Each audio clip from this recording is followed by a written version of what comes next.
Shema Israël, Adonai Eloheinu, Adonai Echad. Avant de commencer le cours, je voudrais tout d'abord faire ce que nous avons l'habitude de faire tous les jours, 2 chapitres de Tehillim pour la refoua des malades en général, et ce soir spécifiquement pour la refoua de mon ami et Rav Rabbi Israël Yitzhak Ben Miriam Ohana, שהקדוש ברוך הוא נעבור רפואה שלמה בעזרת השם מתוך שאר חולי עמו ישראל. Est-ce que l'on m'entend? Oui, on vous entend très bien, Rav. D'accord. Alors, on va faire 2 Mizmorei Tehillim.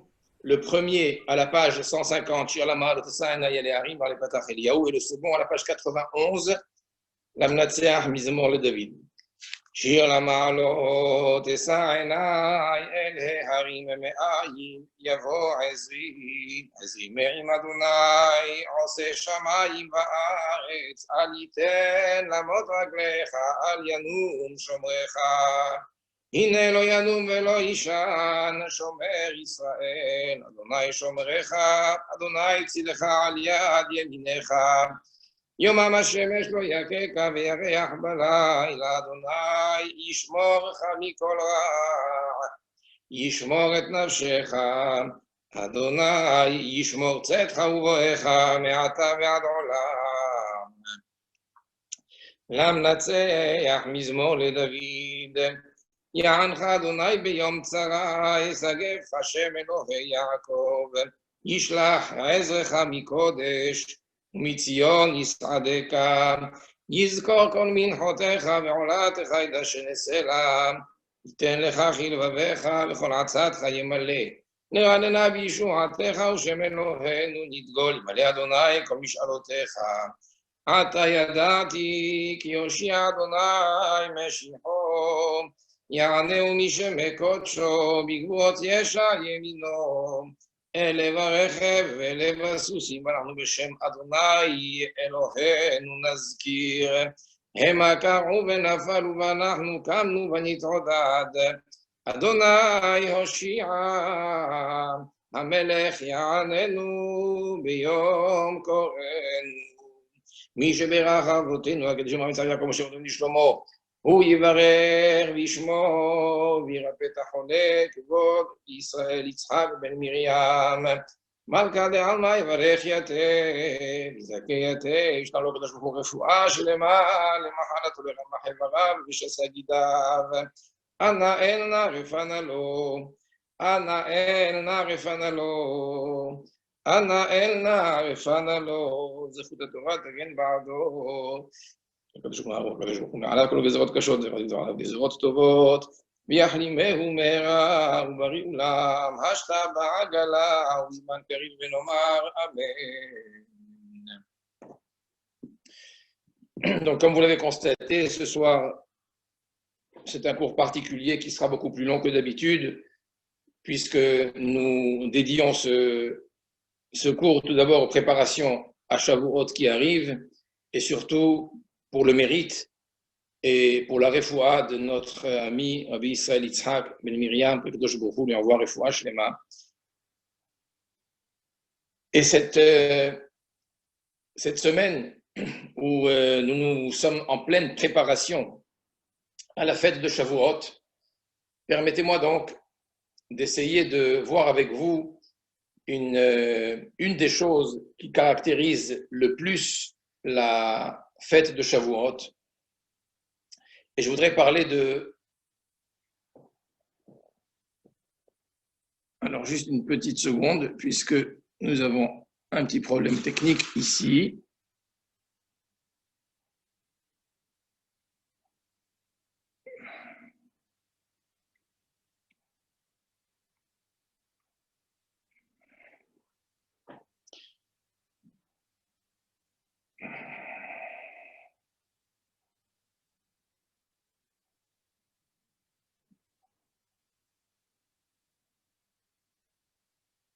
Voilà.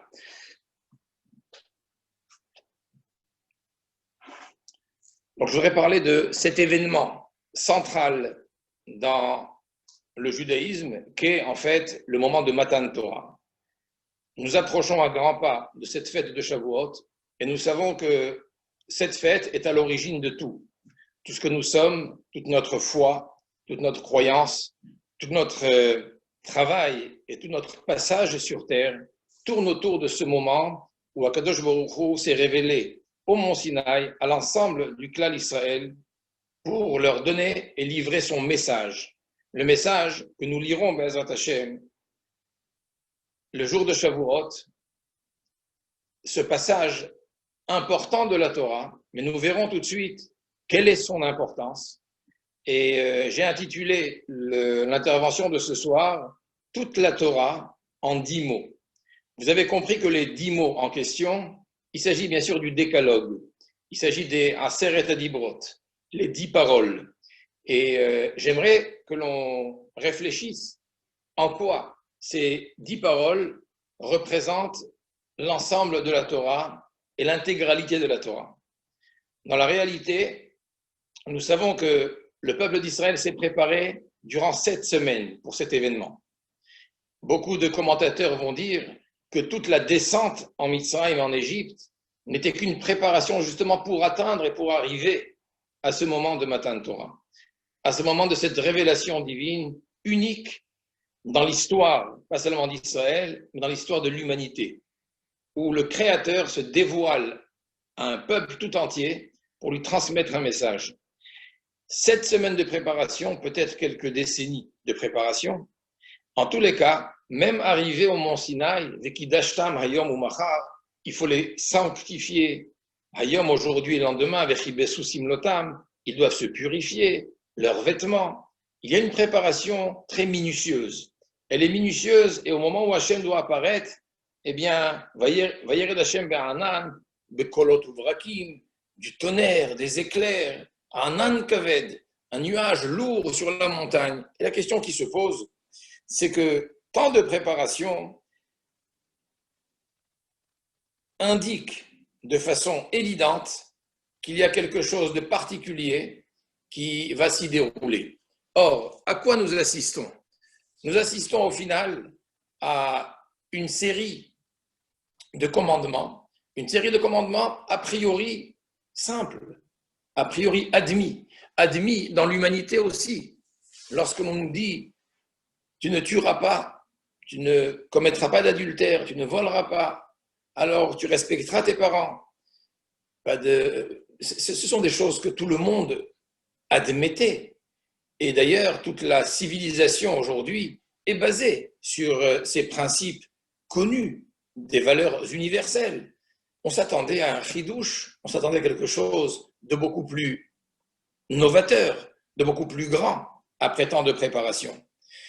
Ce qui est étonnant, c'est que lorsque l'on lit ce qui précède justement la première parole de Dieu au peuple d'Israël, avant qu'Hachem ne dise « Anochi Hachem Elokecha », et après tous ces préparatifs dont il est question, juste avant la première parole « Anochi Hachem », la foi en Hachem, il est dit la chose suivante, « Vayered Moshe el Ha'am, vayomer alehem » Moshe descend vers le peuple et il leur dit. Il leur dit quoi? Rien. C'est « Vaidaber Elokim ». Hachem parle, « Et kol hadvarim ha'ele les morts ».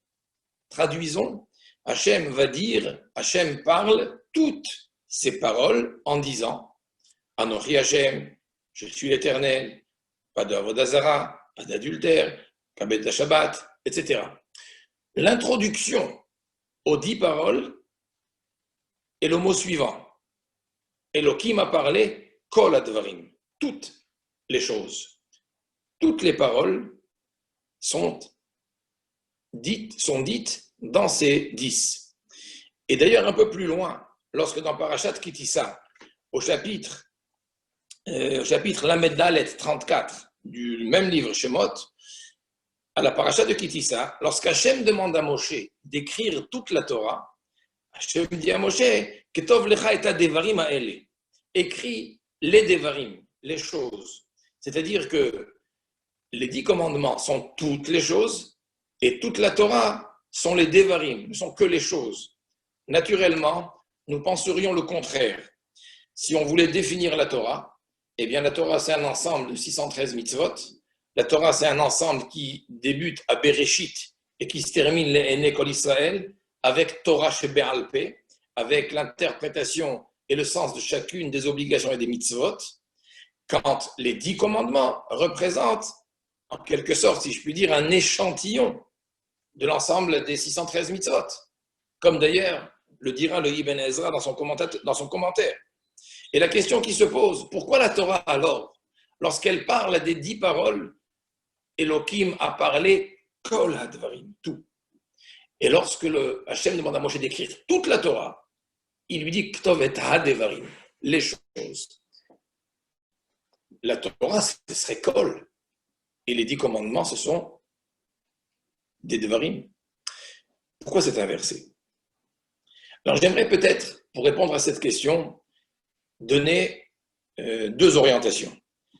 2 orientations qui peut-être sont, je pense, pour l'une, l'esprit même de la recherche d'un juif dans son rapport avec Hachem, dans son rapport avec lui-même et dans son rapport avec l'autre.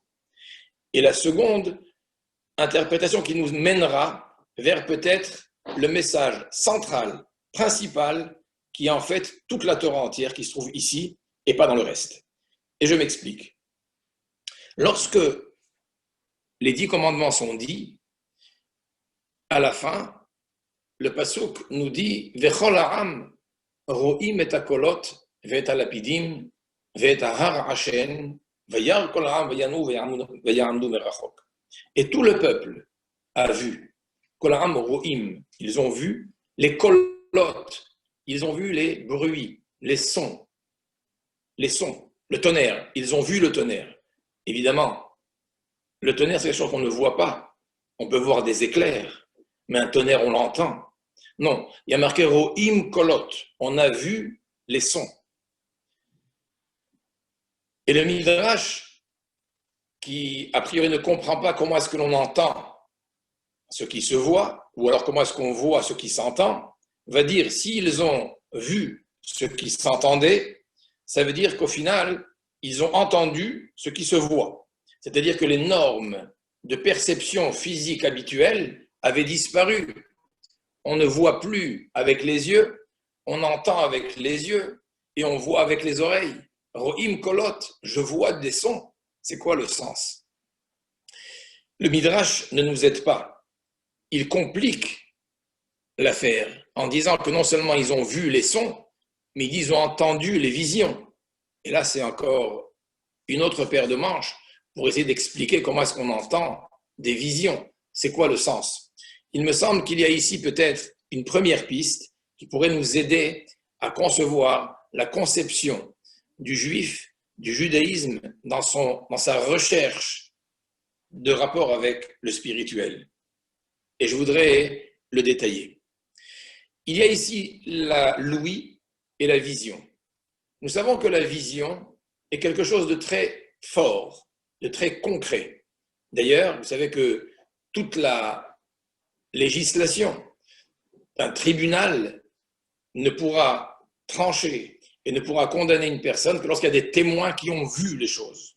Si on a vu, donc on a perçu de façon, on va dire de façon évidente, le prêt qui a été fait, le vol, le meurtre, on a vu les choses. Mais on a entendu, ça n'est pas du tout suffisant. Quelqu'un qui a entendu un fait, il ne peut pas le témoigner. Il ne pourra jamais dire que voilà ce qui s'est passé parce qu'il l'a entendu. Il pourra dire je sais ce qui s'est passé parce que j'ai vu. Donc la vision est beaucoup plus forte que l'ouïe. Mais d'un autre côté, on entend de façon illimitée, alors que l'on voit de façon limitée. Je ne vois que ce qui est dans mon champ de vision, ce qui est dans l'espace où je me trouve. Derrière le mur, je ne vois pas ce qui se passe. Après l'horizon, je ne sais pas ce qui se passe. Je peux en revanche entendre des sons qui proviennent même d'un endroit où je ne peux pas voir ce qui se passe. Le Talmud nous enseigne que la Re'iya est beaucoup plus forte, la Shmi'a, l'ouïe, est plus faible. Mais d'un autre côté, l'ouïe a un avantage par rapport à la vue. D'ailleurs, vous connaissez peut-être cette fameuse discussion qui se trouve dans la Gemara, dans Sanhedrin, dans Shoshana, La Gemara demande, est-ce qu'un juge d'un tribunal peut aussi être témoin lorsqu'il a été effectivement présent au moment des faits? Il a vu les faits. Est-ce que le juge peut aussi témoigner en faveur ou contre un des plaignants parce qu'il était présent et il avait vu les choses? C'est une discussion dans la Gemara, mais en tous les cas, sans rentrer dans les détails, celui qui pense qu'un juge qui a vu peut effectivement être aussi témoin de ce qu'il a vu, défend son opinion en disant « Mais l'otihi et shmi'a gdola miriya ». On ne pourrait jamais admettre que l'ouïe soit plus forte que la vision. D'ailleurs, on tranche un din par rapport à ce que le Bédine entend de témoins, des témoins qui ont vu des choses, et ils nous disent, et je crois les témoins par rapport à ce qu'ils disent, sans que j'ai vu, mais lorsque j'ai moi-même vu les choses, à plus forte raison, c'est encore beaucoup plus fort que de trancher par rapport à ce que j'entends d'une personne. En tous les cas, nous voyons que la perception de la vue visuelle est beaucoup plus concrète et beaucoup plus solide, si je puis dire, que ce qui a été entendu. Et nous voyons aussi un avantage dans l'autre par rapport à l'un. Dans les Sfarim, il est dit que ce que nous voyons dans la vie, c'est tout ce qui est perceptible effectivement à l'œil. Nous voyons l'extériorité des choses, nous voyons des bâtiments, nous voyons un monde, nous voyons des océans, nous voyons des montagnes, nous voyons des paysages, nous voyons notre conjoint, nous voyons nos enfants, nous voyons les choses matérielles. Le domaine de la shmira, c'est-à-dire quoi le schéma Israël, entend Israël, entendre, c'est la perception de la compréhension. Entendre, c'est le rouhani, c'est le spirituel. Il y a une idée qui s'entend. On entend, c'est-à-dire on comprend. Shomea, dans la tradition, dans le texte, c'est-à-dire saisir intellectuellement. Comme c'est marqué chez Yosef, Velo yadru ehav, ki shomea Yosef, qui amelitz benotam. Les frères de Yosef ne savaient pas que Yosef entendait parce qu'ils avaient un traducteur. Ils ne savaient pas qu'il entendait, il entendait. Mais ici, shomea veut dire, ils ne savaient pas qu'ils comprenaient leur langue. Entendre, ça veut dire percevoir, c'est comprendre. Et les Sfarim disent que le domaine spirituel est le domaine de la shmiya, c'est ce qui s'entend, Shema Israël. Le domaine matériel est le domaine de la vision, de la vue. Et peut-être ce qui s'est passé dans Mahamad Arsinaï, c'est marqué que quelque chose de tout à fait surnaturel, tout à fait différent. C'est-à-dire que la perception du peuple d'Israël on a été capable de voir les sons. C'est-à-dire on a perçu de façon visible ce qui s'entend en temps normal. C'est-à-dire que la Ruchniyut est devenue une réalité visible, palpable. C'est ça, Ro'im Kolot. On a vu de façon certaine, forte, sans l'ombre d'un doute, tout ce que nous ne pouvons que concevoir intellectuellement en temps normal. Ro'im Kolot. Et le Midrash nous dit, de ce fait, les perceptions qui ont totalement dépassé la nature humaine, de ce fait, si on est capable de voir ce qui s'entend, ce qui se comprend, alors on a aussi entendu ce qui se voit. Et là, le sens, c'est quoi? On a dit qu'on peut entendre, on peut comprendre ce qui se voit et on peut voir ce qui s'entend. Quand ils sont arrivés au Mahamad Arsinaï, alors le monde perceptible, le monde physique qu'ils connaissaient est devenu presque invisible, incertain. Ils ont juste entendu que ce qui se voit puisse exister. C'est en fait ça l'idée du Midrash. Et j'aimerais peut-être vous expliquer en quoi il y a ici, dans cette explication, toute la Torah. Vous savez, le rôle d'un juif, c'est d'arriver à Ata Hor Eta Ladat. Hor Eta, tu as vu. C'est pas que tu sais seulement. Ta Yodea. Non. Ata Hor Eta Ladat. Au final, on a atteint un niveau de transcendance où les limites corporelles ont été dépassées. Et donc, Hor Eta, ce que tu peux saisir, normalement, tu l'as saisi de façon tellement forte où tu pouvais voir les choses, voir la vérité. Et c'est en fait cette chose qui nous explique un passouk un petit peu curieux dans le livre de Bereshit au moment de la création. Hachem crée Adam et Chava, et dans l'histoire de Adam et Chava, il y a un passouk qui est un petit peu problématique. J'ai toujours eu beaucoup de mal à comprendre sa place et sa raison d'être. Le passouk dit la chose suivante, que juste avant la faute, juste avant que Chava ne consomme du fruit interdit et qu'ensuite elle tente Adam qui faute avec elle par la suite, il y a un verset anodin dont on ne comprend pas la raison pour laquelle il se trouve ici et on ne comprend pas a priori pourquoi il a été dit. C'est un fait divers. C'est marqué Vayihiyu shnehem erumim ha'adam ve'ishto velo yitboshashu. Et ils étaient nus, Adam et sa femme, et ils ne ressentaient aucune gêne. Ils n'avaient pas honte. Lo yitboshashu. Tout de suite après, ve'anachash haya arum kol chayat hasadeh. Et le Nachash, rusé, va tenter Chava. Je me suis posé la question, mais quelle est la place de ce passouk dans le récit? Ils étaient nus et ils n'avaient pas honte.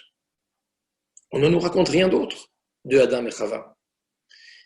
Après la faute, il est marqué Vatiten l'isha ima vayochal, et lorsqu'ils mangent, Vatipakachna ene shenehem, leurs yeux se dissipent. Vayedru kireru mimhem, et ils prennent conscience, connaissance, qu'ils ne sont pas vêtus. Ils vont très vite se couvrir avec un letéena et confectionner ce qu'il faut pour couvrir leur nudité. Vous avez constaté que après la faute, c'est marqué leurs yeux se dissipent et vayedru, et ils prennent connaissance, ils atteignent la connaissance comme quoi ils n'étaient pas dans une situation pudique. Ils n'étaient pas habillés. Je me suis toujours posé la question également. Vayedru, le verbe, la racine, c'est darat. Darat, c'est la connaissance la plus parfaite, la plus haute. On sait qu'il y a différents niveaux de sagesse. Il y a Chokhma, il y a Bina, il y a Da'at. Ce qui est bizarre et curieux, c'est que après la faute, on nous dit qu'ils ont atteint un niveau de connaissance, de Da'at. Ce n'est pas le niveau basique de sagesse. Ce n'est pas la Bina, le discernement. C'est la connaissance parfaite. C'est l'intellect au plus haut niveau. Comment se fait-il qu'après la faute, ils atteignent ce niveau-là? Nous avons l'habitude, comme nous dit la Gemara, que en Adam chote, l'individu ne faute que parce qu'il a été pris d'un vent de folie. À un moment, il a perdu la raison. Comment peut-il, lui, si petit, s'opposer à la volonté du Créateur? Si il s'est opposé, il a transgressé quelque chose qu'Hachem lui interdit, c'est qu'à un moment, il a perdu la raison. Ça n'est pas raisonnable. Oui, c'est parce qu'il a eu ce vent de folie qu'il a pu commettre cet adultère, qu'il a pu commettre cette faute interdite. Ça n'est pas possible d'aller contre la volonté d'Hachem. Alors si la faute abrutit, si la faute rabaisse, si la faute rend petit l'individu, comment se fait-il que pour Adam et Chava, lorsqu'ils ont fauté, la Torah dit Vayedru ki eru mimhem, ils ont pris connaissance qu'ils étaient errés. C'est curieux. Ça n'est pas normal de le dire de cette façon. Sauf que oui, Vayedru, ils ont atteint la perfection, la perception plutôt, la plus parfaite de Dieu, intellectuellement. Mais cette perception de Dieu intellectuelle correspondait à une chute vertigineuse du niveau dans lequel ils étaient avant. Et c'est quoi le niveau auquel ils étaient avant? Eh bien, ils étaient justement ce qui a marqué dans le passouk. C'était pas intellectuel. La perception de Dieu, des choses, n'était pas intellectuelle. Elle était essentielle. Elle était ce qui a marqué dans le passouk avant. Ils étaient nus et ils ressentaient aucune gêne. Il y a ici, il est indiqué quel était le niveau de Adam et Chava. On pouvait avoir deux êtres qui ne percevaient pas l'enveloppe extérieure, qui ne voyaient pas par leurs yeux le physique. On ne percevait que les choses dans leur essence, que au niveau de la profondeur. Adam ne voyait chez Chava que le Tselem Elohim, que l'âme divine qui animait Chava. C'est ce qu'elle voyait en lui. Le décor, l'enveloppe extérieure de cette Neshama n'était pas perceptible à l'œil nu, parce qu'on avait une vision essentielle des choses. Ils étaient ro'im, ataor et aladat. Ensuite, lorsque la faute est intégrée en eux, alors effectivement les choses physiques prennent corps, prennent forme. Et voyez donc, malgré leur perception la plus élevée au niveau de l'intelligence, au niveau intellectuel, ils ont chuté de façon extraordinaire par rapport au niveau auquel ils étaient. Et c'est cela, mes chers amis, ce qui a marqué dans le Midrash. Matan Torah, pourquoi est-ce que c'est Kol Advarim? Pourquoi est-ce qu'il y a ici toute la Torah? C'est par rapport au contexte dans lequel Hachem a pu hisser tout le clan d'Israël, tout le peuple juif. C'est marqué Paskazo Amatam à ce moment-là. Ils ont tous été ramenés au niveau de Adam et Chava avant la faute. Et ils ont pu percevoir quoi? Ils ont pu percevoir la présence d'Hachem. En fait, nous ne voyons pas les Neshamot, nous ne voyons pas Hachem, nous ne le voyons parce que notre vision n'est plus la vision de Adam et Chava. Ça n'est plus celle que nos ancêtres ont eue au Mont Sinaï. Là-bas, c'était quoi? Kolam ro'im et kolot. On a vu, on était capable de mettre le doigt sur ce qui s'entend, sur ce qui est abstrait, sur le spirituel. On a pu le palper. On a vu Ze'eli V'Anveu. C'est ça, Matan Torah. Et effectivement, c'est Kol Advarim. C'est le rôle d'un juif dans sa vie. C'est d'essayer d'affiner un petit peu sa façon de voir le monde. Essayer de se détacher un petit peu d'une vision totalement physique, totalement matérielle, totalement extérieure, totalement dans l'apparence, et de voir un petit peu derrière la Re'iyya Amitit, cette vraie vision. Ça, c'était Matan Torah. Et c'est pourquoi le pasteur nous dit ici, il y a eu tout, Kol Advarim. Le reste des mitzvot de la Torah ne sont que des mitzvot qui pourraient effectivement nous aider à acquérir cette capacité à se détacher légèrement au fur et à mesure des mondes et des attirances matérielles habituelles pour avoir une vision un peu plus vers les hauteurs qui se consacre et qui se concentre surtout sur l'essentiel des choses, sur la Neshama qui, elle, est la raison d'être de notre descente, de notre existence sur Terre. Ça, c'est une première façon de voir pourquoi il y a ici Kol Adevarim. Là, il y a tout, parce qu'il y a peut-être l'idée maîtresse qui doit être celle de celui qui veut se brancher, si je puis dire, avec la Torah, avec Hachem, avec le spirituel. Le travail commence par un détachement au fur et à mesure des choses, non pas un détachement total, il n'existe pas, ça n'est pas possible. En simcha ela bebasar veyain. La Torah ne prive jamais un Ben Israël de quoi que ce soit, même pas des plaisirs de ce monde. Mais s'il reste ancré dans cette matérialité, en oubliant la raison pour laquelle ces choses lui sont données, alors au final, il n'aura pas reçu la Torah, il n'aura pas perçu la Torah comme il se doit, et il vivra peut-être avec une Torah à côté de lui. C'est une première façon. Mais permettez-moi d'aller peut-être beaucoup plus loin et de voir avec vous une façon un peu plus originale pourquoi dans les 10 paroles, il y a toute la Torah. Pourquoi Vaïdaber Elohim et Kol Advarim? Pourquoi tout est dans l'échantillon et la Torah dans sa globalité ne sont que des Devarim, ne sont que des choses. Là, il y a tout. Dans 10, il y a tout. Et tout le reste ne sont que des choses.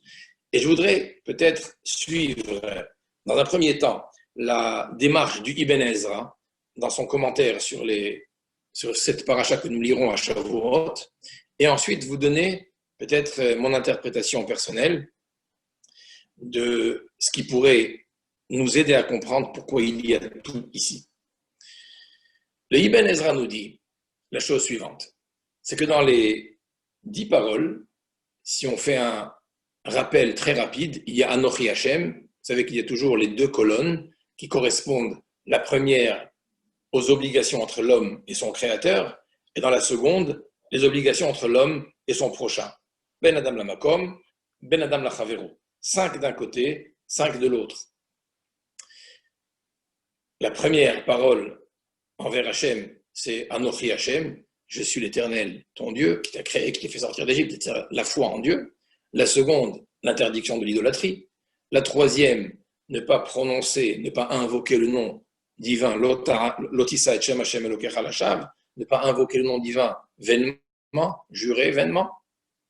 La quatrième, Zachor et Yom HaShabbat, sanctifier le jour du Shabbat. La cinquième, Kabed et Avicha Vetimecha, honore ton père et ta mère. Alors je vois tout de suite que vous vous posez la question, honore ton père et ta mère devrait peut-être faire partie de la deuxième colonne, puisque c'est plutôt entre l'individu et son prochain, en l'occurrence, et ses parents. Pourquoi est-ce qu'elle est dans la première colonne? C'est une bonne question, on ne va pas trop détailler. La Gemara nous dit que le kavod que l'on doit, le respect que l'on doit à ses parents est équivalent à celui que l'on doit à Hachem. Kabed et avicha vetimecha, kabed et Hachem meroncha. Honorer aussi Hachem, le même verbe. Ish imo ve'aviv tira'u, il faut craindre Hachem, craindre ses parents. Ish imo ve'aviv tira'u et Hachem elokecha tira. Les mêmes verbes employés dans le rapport que j'ai avec Hachem sont employés dans le rapport que je dois avoir avec mes parents. C'est la mitzvah qui fait la jonction, on va dire, entre les deux parties. Mais sans rentrer dans les détails, voyons la deuxième colonne. Dans la deuxième table, nous avons lotir tzach, lotin af, lotignov, donc ne pas tuer, ne pas commettre d'adultère, ne pas voler, lotane bereacha, ne pas porter un faux témoignage envers son prochain, et à la fin, lotachmod, ne pas convoiter. Ne pas convoiter les biens de son prochain, de son ami, sa maison, ses biens, sa voiture, sa femme et ses biens. Voilà les 10 paroles. Et la Torah nous témoigne que ces 10, ce sont kol advarim. Là, Dieu a tout dit. Les 603 autres ne sont que des devarim. Ce ne sont que des choses, des devarim. Tout se trouve dans les 10. Et le Ibn Ezra nous dit effectivement, quand vous analysez ces 10 paroles, vous verrez qu'il y a ici un résumé de toute la Torah. Car qu'est-ce que la Torah? Comme j'ai dit, les relations avec Hachem, la relation avec son prochain, il y a des interdits et il y a des commandements. L'ota assez et assez. Des interdits à ne pas transgresser et des mitzvot à mettre en pratique. Dans ces deux grands axes de assez et l'ota assez, commandement positif et commandement et interdiction, commandement négatif, il y a soit des commandements positifs qui dépendent de la pensée, soit ceux qui dépendent de la parole ou d'une action. Dans les interdits, la même chose. Il y a des interdits liés à la pensée, d'autres liés à la parole et d'autres liés à l'action. Marshava, Dibour, Maaseh. Et vous verrez que c'est exactement ça, ce qu'il y a dans les 10 commandements. Nous avons au début Anochi Hashem Elokecha, la foi en Hashem. Effectivement, c'est dans la tête, c'est dans la pensée. La Avodah Zara, l'interdiction d'idolâtrie, c'est aussi même interdit par la pensée. Et évidemment, c'est aussi interdit dans l'action. L'otahane, ne pas invoquer le nom divin vainement, c'est la parole interdite. Zachor et Yom HaShabbat, sanctifier le Shabbat, c'est une mitzvah positive qui relève de la parole. Comment est-ce qu'on sanctifie le Shabbat? Par le Kiddush. Baruch Ata Hashem Mekadesh HaShabbat. Après, il y a les interdits du Shabbat, c'est Shamor et Yom HaShabbat. Dans les 10 commandements, Zachor et Shamor, Bedibur Echad, qui se trouvent dans Parashat Vaïtranan, il y a aussi des interdits liés au Shabbat. Et à la fin, Kabet Avicha Vetimecha, honore ton père et ta mère. Évidemment, il s'agit ici pas seulement de la pensée et de la parole, parce que oui, on honore ses parents et dans la pensée et dans la parole, mais surtout dans l'action, comme la Gemara a dit dans le traité Kiddushin, Ezeu Kiboud. C'est quoi le Kiboud Avahem? C'est Ma'achil, Mashke, Malbish, Mechase, Motzi, Machnis. C'est en fait s'occuper de tous les besoins dont les parents ont effectivement une nécessité. C'est cela que nous avons dans la première partie. On a des mitzvot qui relèvent de la pensée, d'autres de la parole, et à la fin de l'action. Et de l'autre côté également, on a dans la relation entre Ben Adam Lachavero, entre l'homme et son prochain, aussi les actions interdites, les paroles interdites et les pensées interdites. Alors on a quoi dans les actions interdites? Lotir tzach, ne pas commettre d'homicide. Lotin af, pas d'adultère, ne pas voler, des actions interdites. Ensuite, lotahane, ne pas porter de faux témoignages, c'est la parole. Et à la fin, ne pas convoiter. Convoiter, c'est la pensée. Dit le Ibn Ezra, nous avons donc ici un résumé de toute la Torah. Le Ibn Ezra n'a pas dit que c'est pour cela que la Torah introduit les 10 paroles par Vaïdaber Elohim et Kol HaDvarim. Ce n'est pas pour cela que ça s'appelle tous les Dvarim. Mais en tous les cas, il y a ici, dans les 10 commandements, peut-être le concentré de toute la Torah. Parce que n'importe quelle mitzvah de la Torah que vous prendrez, elle est ou une mitzvah négative ou positive, elle est ou une chose à faire ou à ne pas faire qui dépend d'une action à mettre en pratique ou d'une action à ne pas transgresser ou d'une parole à dire comme Birkat Hamazon, comme Kriyat Shema, ou d'une parole à ne pas dire comme du Lashon Hara, comme l'Otahane, faux témoignage, etc. Ou alors d'une pensée permise, mitzvah, comme aimer Hachem, aimer son prochain comme soi-même, c'est la pensée, comme la Emouna, la foi, ou alors la pensée interdite, comme haïr quelqu'un dans son cœur, ou comme la convoitise. Donc n'importe quelle mitzvah de la Torah rentrerait dans ces 6 définitions. Mais ce que je n'ai pas compris, c'est que ça ne nous explique pas encore pourquoi c'est toute la Torah. Ok, il y a l'échantillon de toutes les mitzvot de la Torah, mais ça reste quand même un échantillon. Pourquoi la Torah les appelle Kol HaDvarim, alors que la Torah tout entière n'est que les Devarim? Et là, je pense que c'est ici l'idée que je voulais développer personnellement. C'est de dire, avant de la préciser, c'est que vous devez constater tout d'abord qu'il y a une espèce d'anomalie dans les 2 tables, dans les 5 paroles de la colonne de droite et les 5 paroles de gauche.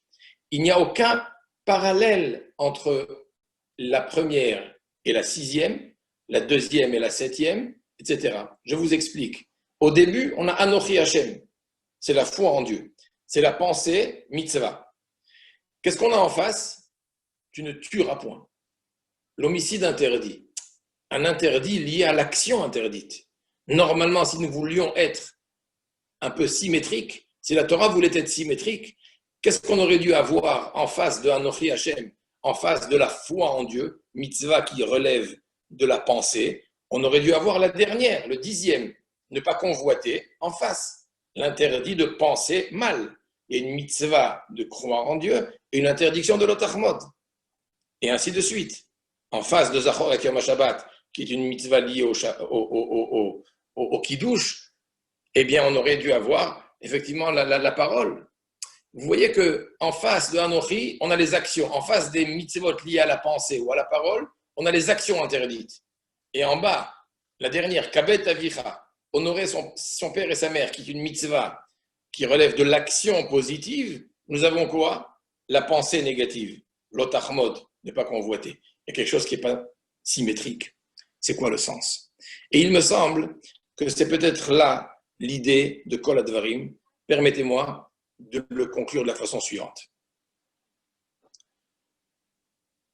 C'est que ici, la Torah nous donne un programme bien détaillé de toute l'exigence divine envers un individu dans sa vie, dans sa relation avec Dieu et dans sa relation avec l'autre et dans sa relation avec lui-même.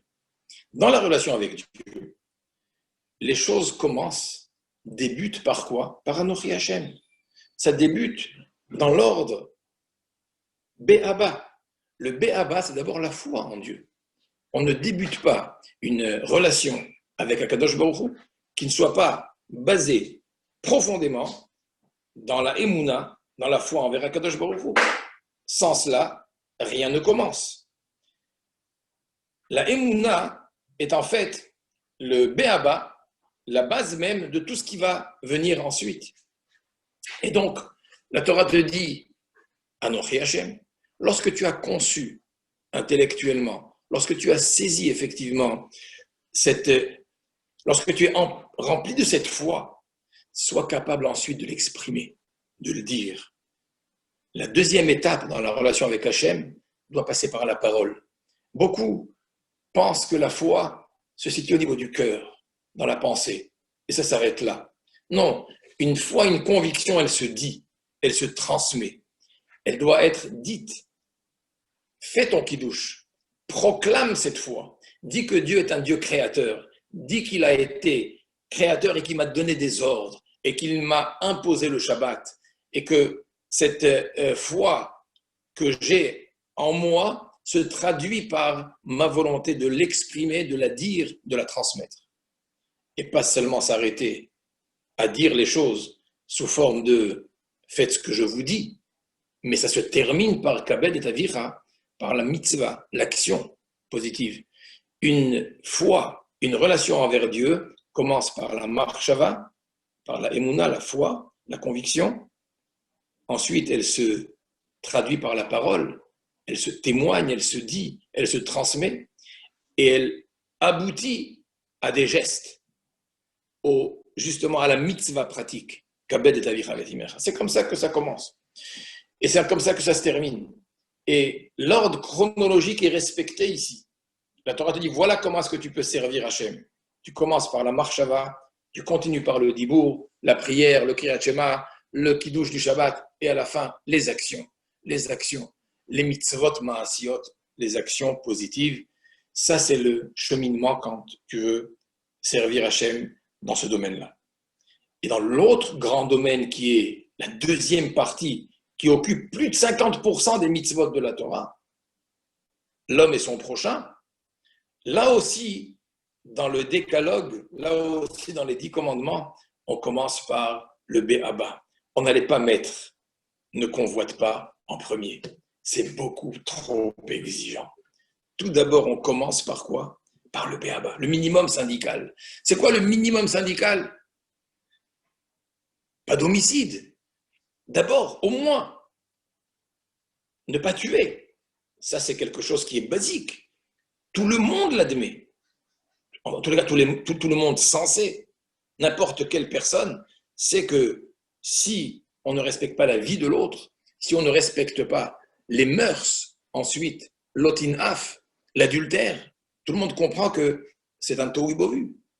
C'est une société invivable. C'est impossible. Tout le monde l'admet. Donc, c'est le Aleph Bet. C'est effectivement le Béaba. Et ça commence par cela. Pas pour s'arrêter là. Certainement pas. La Torah te dit maintenant, dans la relation à l'autre, quand tu respectes sa vie, quand tu respectes sa sécurité, quand tu respectes sa femme, quand les mœurs pour toi sont mises en place de façon inébranlable, tu respectes. Vient ensuite l'interdit de l'otahane bereacha. Lorsque tu respectes, c'est bien. L'otignov. Tu respectes la propriété de l'autre. Ces 3 étapes pourraient déjà nous constituer tout le programme d'une vie. Parce que, imaginons un seul instant qu'il existerait sur Terre un paradis terrestre, quelque part, dans lequel ces 3 seuls principes sont respectés à la lettre. Là-bas, il n'y a aucun problème de sécurité. Pourquoi? Là-bas, il n'y a aucun problème de vol ou de viol. Pourquoi? L'otignov. Il n'y a aucun souci. On peut laisser son argent dehors, on peut laisser sa maison ouverte, sa voiture avec les clés dessus sur le contact. Personne ne viendrait à toucher. Parce que dans ce pays, on a accepté et on a admis qu'il y a au moins 3 principes qui régissent les règles dans cette société. Donc, le respect de la personne, sa sécurité, le respect des mœurs, les mœurs, la débauche, l'adultère. Ça veut dire que vous laissez votre fille, votre jeune fille de 18 ans, même à 4 heures du matin, personne, elle ne risque rien. Parce qu'ici, l'otinaf est une règle de rigueur. Vous laissez vos biens dehors, vous laissez votre maison ouverte, avec vos biens à l'intérieur. Vous partez en vacances et tout est ouvert. Ici, l'otignov. Imaginez un seul instant qu'il y avait effectivement un lieu pareil sur terre. Ce serait vraiment un vrai paradis. Et on pourrait dire que peut-être la Torah s'arrête là. Elle désire qu'il y ait un paradis.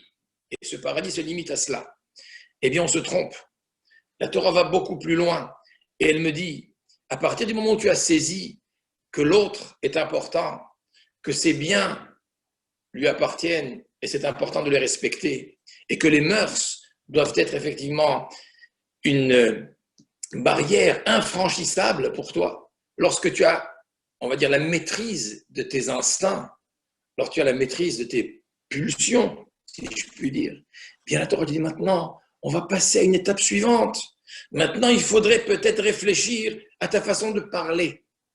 L'otarné. Oui, la shonara, ça existe. Le Chafetz Chaim nous dit combien la médisance est une faute des plus graves de la Torah. Combien d'interdits sont transgressés par une médisance, par des propos que l'on a dit à sa femme, chez soi à la maison, sans que personne n'ait entendu. Que elle. Oui, c'est du lachon hara. Ici aussi, il faut que tu maîtrises la parole permise et celle qui est interdite. Et ça, personne au monde n'a encore inventé ce type d'interdiction. Personne n'est parti dire que de dire ce que je pense de mon voisin à ma femme est une interdiction. Tant que je ne l'ai pas écrit sur un journal, tant que je n'ai pas calomnié et publié, personne ne peut rien me reprocher. Quoi? On va me dire quoi dire chez moi à la maison? Il ne manquerait plus que ça. Et la Torah, pourtant, elle te dit que même à ton ami le plus proche, même à ton conjoint, tu ne peux pas dire ce que tu veux. Il faut que tu apprennes à maîtriser la parole. Une parole, c'est sacré. La vie et la mort dépendent de la parole. Chaim mavet, chaim vemavet beyad halashon. Oui, la Torah, elle va jusqu'à cette exigence. Et on pourrait penser que si vraiment quelqu'un maîtrise aussi sa parole, ses instincts, ses pulsions, ses désirs, eh bien, il a au moins atteint le niveau de Moshe Rabbeinu. Pas du tout. La Torah te dit maintenant, on va passer à une étape un peu plus difficile. C'est celle qui te demandera et qui exigera la maîtrise de la pensée. Oui, tu ne peux pas penser ce que tu veux.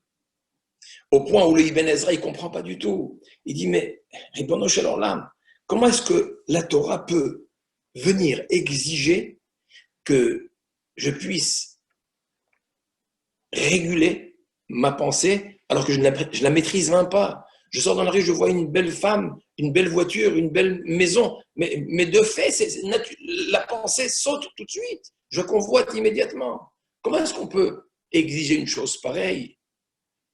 Et le Ibn Ezra de dire son fameux machal, l'allégorie qui disait oui, si un vulgaire paysan qui n'a jamais vu ce qui se passe dans la ville convoite la fille de son voisin, ça ne pose aucun problème. Mais il lui viendrait jamais à l'idée de convoiter la princesse, la fille du roi. C'est tellement loin de sa conception, c'est tellement loin de la réalité qu'il ne peut même pas convoiter, ça ne commence même pas. Et Ibn Ezra dit c'est la même chose pour le bien de l'autre. C'est la même chose pour ce qu'Hachem a donné à l'autre. Si ta émouna elle est assez forte et tu sais que ce qu'Hachem a donné à l'autre, c'est à lui qu'il l'a donné.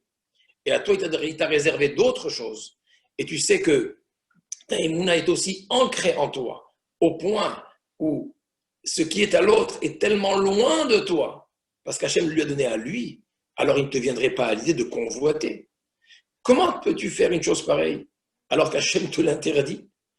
Vous imaginez l'exigence jusqu'où elle va? Maîtriser sa pensée. Un jour, le Rav de Brisk avait expliqué un petit peu dans l'allégorie que donne Ibn Ezra sur cette mise à ne pas convoiter. C'est vrai, À partir du moment où je suis conscient que la convoitise est une interdiction de la Torah, et pour moi une interdiction de la Torah c'est quelque chose d'infranchissable, alors on pourrait arriver aussi à maîtriser sa pensée, comme on peut arriver à maîtriser ses yeux, son regard, de toutes choses qu'il ne faut pas voir, de toutes choses qu'il ne faudrait pas voir, et aussi dans la convoitise de choses desquelles il faudrait peut-être déplacer son regard. C'est possible. Il dit, imaginez une personne qui se trouverait entre deux gratte-ciel aux États-Unis, à New York, un équilibriste sur une corde et qui marche entre les deux gratte-ciel, lorsque quelques centaines de mètres le séparent du sol. Et avec sa perche, il marche. Et voilà qu'il est totalement concentré sur son équilibre et sur l'endroit minutieux où il doit poser son pied à chaque fois pour garder cet équilibre. Il dit qu'une personne pareille n'a aucune autre pensée que ça. Tout ce qui se passe autour de lui ne peut l'intéresser. Il ne peut pas être attiré. Il ne pourrait pas être absorbé par une autre pensée parce qu'il sait que s'il regarde ailleurs, il sait que s'il pense à autre chose, s'il se déconcentre de l'endroit exact où il pose à chaque fois son pied, il sait que ça peut être fatal. Et peut-être que ce jour-là, c'est le jour de l'indépendance des États-Unis et qu'il y a un spectacle son et lumière et des avions à réaction ou des avions de chasse qui survolent au-dessus de sa tête et des feux d'artifice les plus magnifiques qu'il n'a jamais vus de sa vie, eh bien, il ne lèvera pas les yeux pour contempler ce qui se passe autour de lui. Pourquoi? Parce que sa vie en dépend. Parce qu'il sait que lever la vie, lever les yeux, ça peut aboutir à une catastrophe. Quelqu'un qui s'est habitué, dit-il, à concevoir la faute comme en fait tomber du toit. Tomber dans la faute, c'est aussi grave que tomber du toit. Eh bien, il pourrait, lui, également arriver à la maîtrise de la pensée. Et vous comprenez pourquoi est-ce que le programme est gigantesque. Parce qu'il y a la relation entre l'homme et Hachem, par quoi ça commence et à quoi ça aboutit. Et il y a la relation à l'autre, par quoi ça commence et par quoi ça aboutit. Non, la Torah ne se contente pas de mitzvot, de lois qui seraient là juste pour que l'on puisse vivre correctement en voisinage. Tu voles pas, tu violes pas et tu respectes mes biens. C'est bien, mais c'est pas du tout ça le projet de la Torah. C'est pas du tout suffisant. La Torah veut un être qui devient tellement bon, tellement bien, tellement raffiné par les mitzvot de la Torah, qui n'est même pas capable, qui ne serait pas capable de dire, de parler du mal de l'autre, de faire un lachon hara. Oui, même pas à sa femme, même pas à son associé. Non, la parole mauvaise ne peut pas sortir de sa bouche. Il est tellement bon, tellement pur. Il ne pense même pas le mal. Il ne pense même pas à quelque chose qui pourrait être pourtant naturellement convoitable. Non, il ne convoite pas. Il maîtrise sa pensée. Si c'est ça le programme, alors vous comprenez pourquoi Hachem a parlé et a dit toute la Torah, toutes les paroles, justement dans ces 10 paroles. Toute la Torah y est. Les 603 autres mitzvot ne sont que des détails, ce sont les devarim qui me permettront, oui, ici et là, à faire la mitzvah de tefillin, faire la mitzvah de tzitzit, ça va me permettre d'améliorer certaines choses. Mais le programme, le projet divin, il est là. La relation d'un homme envers les exigences qu'il a envers lui, c'est une relation saine avec son créateur, une relation saine avec son entourage, Madame la Chavero. Et ce programme, il est marqué ici. Et je pense qu'à l'approche de Shavuot, lorsque nous nous apprêtons de recevoir la Torah, il faudrait peut-être réfléchir en quoi Shavuot, qui arrivera, Shavuot, qui me donnera encore une fois l'occasion de vivre ce moment privilégié où je peux à nouveau recevoir la Torah, comme dit le Rav Dessler. Nous n'allons pas commémorer Shavuot d'il y a 3300 ans, pas du tout. Nous allons arriver à une station qui s'appelle la station de Shavuot, où chacun peut à nouveau recevoir la Torah. ah, je peux à nouveau recevoir la Torah, mais en quoi vais-je la recevoir cette année? Eh bien, si nous affinions un petit peu notre projet de vie, si nous affinions quelque peu notre volonté d'améliorer le rapport à Hachem, le rapport à l'autre, alors nous pourrons dire qu'effectivement nous avons reçu la Torah à Shavuot, nous l'avons à nouveau reçue, c'est une nouvelle Torah. Comme dit Rav Shimshon Raphaël Hirsch, pourquoi la Torah s'appelle Torah? La racine, tout le monde sait, c'est Mora, Hora'a, l'enseignement. La Torah, Torah Tzivalanu Moshe Morasha. C'est un enseignement que Kadosh Baruch Hu a donné à Moshe. Moshe nous l'a transmis, Yehoshua, Azkenim, etc. C'est un enseignement qui se transmet. Oui, c'est Hora'a. Mais Rav Shimshon Raphaël Hirsch disait qu'il y a une autre explication, ou alors plutôt une explication parallèle qui va aussi dans le même sens. C'est que dans Torah, il fait très souvent le rapprochement entre des lettres de la Torah. Et ici, il dit que Torah, c'est Milachon Hara. Hara, c'est une femme enceinte. Vatahar, Vateled. Hara, c'est une femme enceinte. Et il dit Torah, c'est comme Hara, c'est comme une femme enceinte. Et lorsqu'il explique quel est le rapport entre les deux, quel est le rapport entre la Torah et la femme enceinte, eh bien, il dit oui, une Torah qui est intégrée chez celui qui l'a étudiée, chez celui qui la vit, chez celui qui pratique les principes de la Torah, comme nous l'avons dit maintenant au niveau de ce programme, une Torah qui est de l'ordre du vécu, qui est intégrée en soi, elle a exactement le même effet d'une femme enceinte. Une femme enceinte, que fait-elle? Elle engendre au monde un bébé, une nouvelle créature, quelqu'un qui n'a jamais existé, quelqu'un de nouveau, un nouveau né. C'est ça, Ishahara, c'est ça ce qu'elle fera. Eh bien, celui qui a étudié la Torah, celui qui veut s'imprégner de la Torah, devrait être capable de renaître par elle. Et oui, après qu'il ait reçu la Torah, ça doit être un nouveau-né. Il est quelqu'un d'autre. Il n'est plus le même. Il a amélioré sa personne. Il n'est plus du tout ce qu'il était, ce petit minutieux ici et là, ce mesquin. Il n'est plus ce près de ses sous. Il n'est plus ce coléreux. Il a changé ses traits de caractère. Il s'est amélioré, il s'est adouci. Oui, c'est une renaissance qu'il a effectuée. Alors, c'est une vraie Torah, comme Ishahara. Mais je pense que ce sont des choses qui pourraient nous aider dans cette fête de Shavuot.